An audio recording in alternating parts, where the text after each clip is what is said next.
সব মেয়েরাই যে বিয়ে হয়ে গেলেই যে পারফেক্ট একটা জীবনসঙ্গী পায় এমন কোনো বিষয় নয়। একজন পাশে থাকার মানুষ পায়, একটা মানুষ সাথে থাকে, রাতে থাকে, দিনে থাকে, তার জন্য খাবার রান্না করা হয়। বাট সে যে আমার মনের মানুষ বা আমার একজন পারফেক্ট জীবনসঙ্গী একটা মেয়ে কখনোই বুকে হাত দিয়ে এটা বলতে পারবে না। কারণ জীবনের প্রত্যেকটা ক্ষেত্রে একটা পুরুষ মেয়েকে যদি সাপোর্ট না করে, ওই মেয়েটা সামনে কখনোই এগিয়ে যেতে পারবে না, ওই সংসারের ওই গণ্ডিটা কখনোই পেরোতে পারবে না। আর এমন জীবনসঙ্গী পাওয়া সত্যিই ভাগ্যের ব্যাপার। এমন জীবনসঙ্গী অনেক মেয়ের ভাগ্যে জোটে না। যাই হোক, আমি কেন এই কথাটা বললাম, কেননা হাজারো মেয়ে আছে, হাজারো নারী আছে যারা পারফেক্ট একজন জীবনসঙ্গী কখনোই পায়নি। এই সমাজের বেশিরভাগ পুরুষ মানুষই স্ত্রীকে তার দাসী মনে করে, শুধু তারা রান্না বান্না করবে, ঘর সামলাবে, বাচ্চা কাচ্চা সামলাবে, এই গণ্ডিটার মধ্যেই থাকবে। এটা নিয়েই প্রত্যেকটা পুরুষ এই পৃথিবীতে এসেছে। হাতে গোনা কিছু সংখ্যক পুরুষ আছে যারা বউকে সম্মান করতে জানে, বউর যে কাজকে মর্যাদা দিতে জানে। যাই হোক, এমন পুরুষ এই সমাজে অনেক মেয়ের ভাগ্যে জোটে না, যেমন আমার ভাগ্যেও জোটেনি। আমার কোনো কাজকেই আমার হাজব্যান্ড সাপোর্ট করে না, খুবই কষ্ট করে আমি সব কিছুই সামলাতে হয়। যাই হোক, আসসালামু আলাইকুম আমার কলিজার ভাই ও বোনেরা, তোমরা সবাই কেমন আছো? আল্লাহর রহমতে আমি অনেক বেশি ভালো আছি। আজকে তোমাদের সাথে একটা সুন্দর রেসিপি নিয়ে আসলাম। আমরা যেহেতু যশোর নড়াইলের মানুষ, বা বলতে পারো খুলনার মানুষ, আর আমাদের রান্নায় একটু ফুরানি হবে না তাহলে কিন্তু হয় না। এই ফুরানি দিয়ে তোমরা কে কে রান্না করো, কোন কোন জেলায় রান্না করে, অবশ্যই কমেন্ট করে জানাবে। প্রথমে আমি দেখতে পাচ্ছ পাঙ্গাস মাছটা দিয়ে আজকে একটা রেসিপি করব।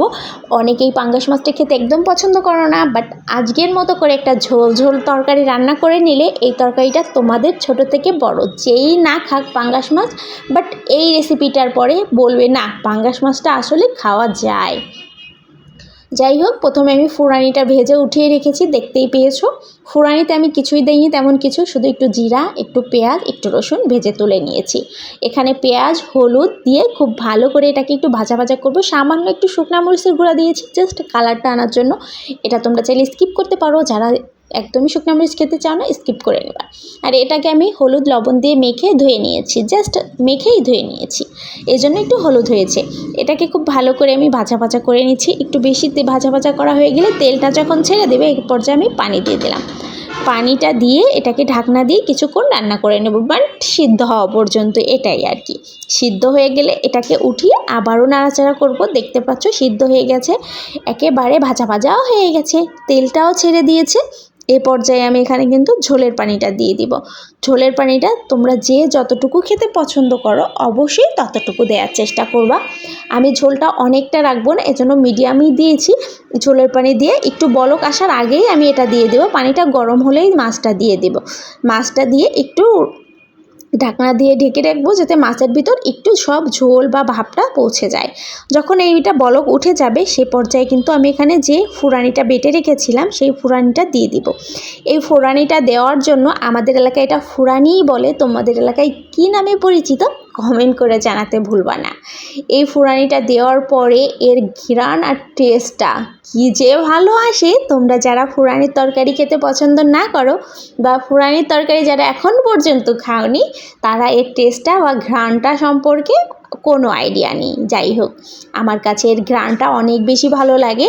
আর এই ফুরানির তরকারি আমি আগে রান্না করতাম না, বর্তমানে একটু রান্না করি। এটা আমার আম্মুর থেকে শেখা। আমার আম্মু সব তরকারিতে, মানে ঝোল সব জাতীয় তরকারিতে ফুরানি ব্যবহার করে, জাস্ট শুধু মাংসগুলা বাদে।